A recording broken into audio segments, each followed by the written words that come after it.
After BYU quarterback Steve Young turns down their 5-year, $3.5 million offer for an unprecedented $40 million deal from the USFL last month, the Bengals trade the NFL Draft's first pick this afternoon to New England for the 16th and 28th picks in the first round to go with their own 7th pick in the May 1st first round.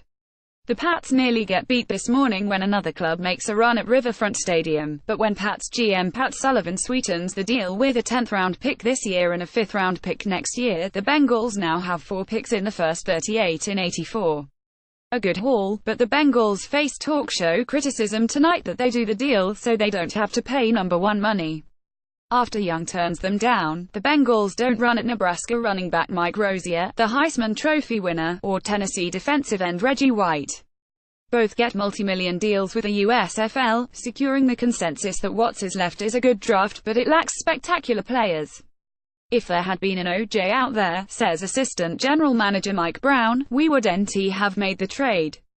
But there is no one of that quality available. We feel the 2 extra players we will get in the first round will help us more than anyone we could have gotten with the first pick. Brown also says the deals for the 16th and 28th picks are comparable and maybe more relative to the contract for the top player. They're just wasn't a guy out there we felt that we had to have, says rookie head coach Sam Wyke. If you throw darts at 5 other years, whoever winds up going number 1 this year would have gone number 1 those years. It is supposed to be an era-altering draft and it is. But not the way they draw it up. They do get their franchise QB and future NFL MVP, but they get him in the 2nd round when Maryland's Boomer Esiason becomes one of the first public slides courtesy of ESPN. The first round is a struggle. Arizona linebacker Ricky Hunley, the 7th pick, holds out and doesn't come to Cincinnati until 19 years later as the Bengals linebackers coach. Maryland defensive end Pete Koch, the 16th pick, plays just his rookie year in Cincy, doesn't get a sack and is out of the league by the 90s.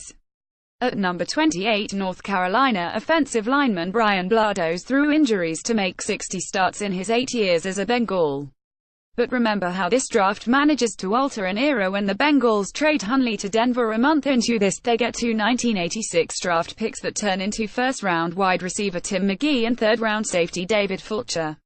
Both become Pro Bowlers and key performers for a Super Bowl team, while Fulcher emerges as the first 21st-century safety that hits like a linebacker and roams like a center fielder. It wasn't a question of money, says Bengals GM Paul Brown. In our case, the guy that some people said should be the first guy we didn't want. It turns out the guys they need are either in the 2nd round or in 2 more drafts and not in this first round.